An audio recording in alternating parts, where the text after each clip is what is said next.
This is the underground mall. It really only goes down. So it's 4, 5, 6 stories up.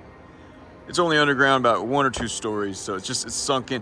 You get off the subway and it's underground. You kind of come in this way. Me and a friend from Iran went down here and used the, on a day out once, we did a massage chairs up here. He says, oh, we have these in Dubai. So we have them in America too. Yeah, asshole.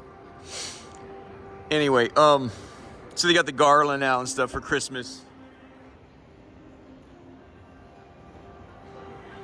I just figure I'd take a moment to complain about. I don't go in these stores anymore. You guys make me fucking miserable, and I'm not anti. Well, at this point, I'm just about anti just about everything. But I can't go in your fucking stores anymore. You make me miserable. Your fucking drummers push so fucking hard. It's absurd. You have taken the joy out of what was a pleasurable and ultimate jack-off experience by coming here. You fuck it up completely. My family owned so you want to know how fucked up you are? My family owned a car lot, and I say you push too fucking hard. You understand that? I mean, you take the fucking, and I know it's coming from up top. So and that's one way. When they needed to push production in the South, in the cotton fields, they whip them harder. Well, you can get an extra 10% out of them every day. I know you're being pushed. They're pushing you guys to wring it out of us. You're making us fucking miserable. You know that? You'll see a lot of military guys here. I just had lunch down here. There's a group of 6 guys right near me. It's Tuesday mid-afternoon, 3 o'clock or so you're not going to see a lot of, it's just sort of, I was, a couple years ago, I was sitting out here and it was 2 guys. It was clear they had just come out of a meeting at the Pentagon, talk about contract work. I kind of pieced it all together. He gets on the phone. His buddy's over there getting a lunch. He's got his lunch. He gets on the phone with her. He says, baby, I got good news and I got bad news. Which you want first? And he says, he takes a beat and he says, oh, well, the bad news is we're going to be in Virginia for about another 5 years. I didn't hear anything after that. I never heard the end of that conversation because I stopped right there. I own a $700 Toomey bag, one of their most righteous bags in here. I refuse to go in. You make me that fucking uncomfortable. It's not just them, it's everywhere. Hold on, watch it. See these 2 gals here? I've told them no twice. Watch.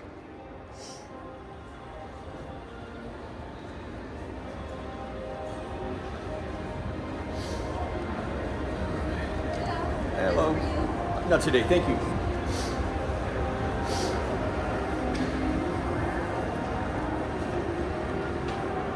Yeah, the first time I went by, she started speaking in a foreign tongue. I'm not kidding. Like she wanted to fall in love and shit. Moments ago, I walked into Hugo, but I don't come here like, in my whole life, I've always had cash flow. And I've loved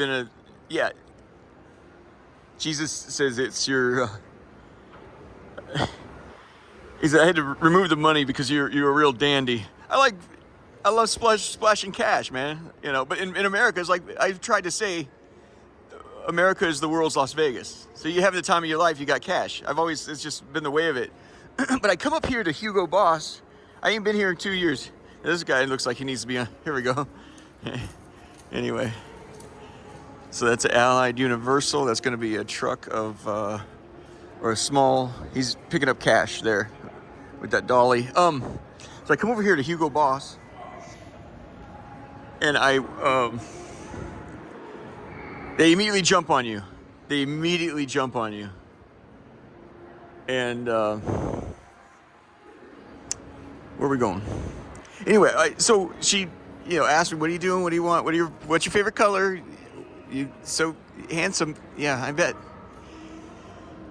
She says, I said, "Look, I bought a $1,000 coat here 2 years ago. It's the hottest thing I've ever seen in this store or in this mall.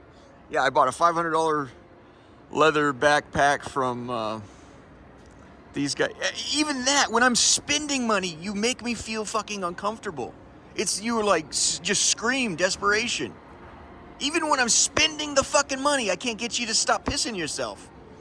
So I said, ma'am, all I'm doing, I said, I just want to swing by and see. I want to compare. I've never seen it. I bought a $1,000 coat here. It's a heavy, heavy winter coat here. Yeah, and I just want to see what you're comparing, what you have this, this season to compare that. It turned out when we were shopping, they didn't have anything that comes close to what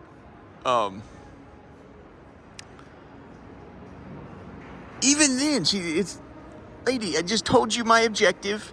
You guys really took the fun out of all of it. I mean, it is not fun for these drummers. That's not fun for them. They're not having fun at work. The consumer's not having fun. When you're pushing at the car lot, I've seen it from a variety of different techniques. The pressure sale, the high pressure sale, the basically hiring salesmen or just like a waiter. Anything else I can get you? There's a variety of different types of salespeople. It's extremely helpful. One, if they understand the product, and two, that market and what you might be, what you're comparing it to, and three, or actually above all, number one, above those two is to be fucking human, man.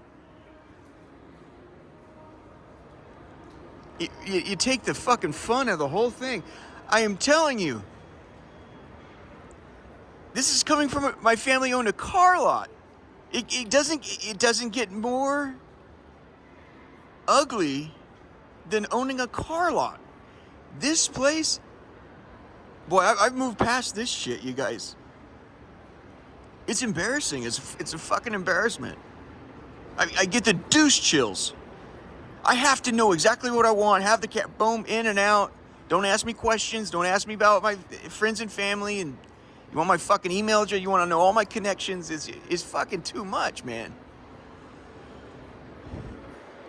Anyway, I will add this. There's the Apple Store. Now, despite what they look like, these are. Oh, I can't zoom in now. There you go.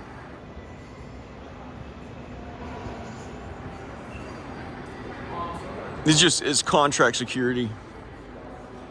Anyway, so I ended up buying that heavy jacket. I was like, I cannot spend. Jesus, this is before Jesus showed up, started talking to me and everything. And it's funny though how he'll run things through. Anyway, he showed up, in force, kind of micromanaging my affairs a year and a half ago or so.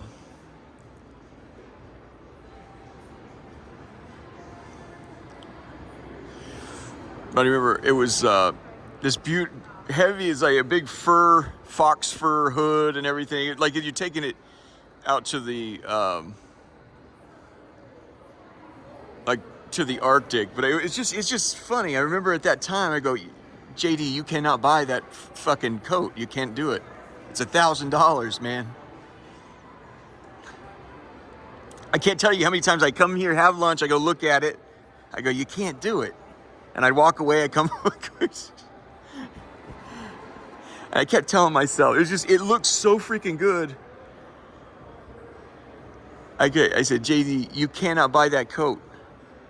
You buy that coat, you have to be ready to start a revolution. It's just the strangest refrain every single time I walked away. You buy that coat, you got to be ready to start a revolution. They got sick of me coming back. I said, hey, that thing ever goes on sale, let me know. You got all my info. Yeah, you know my bowel movements, you know everything about me.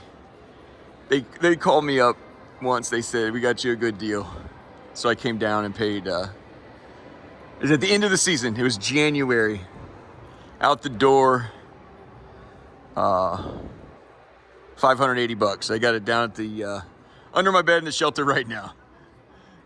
And incidentally, the revolution's on.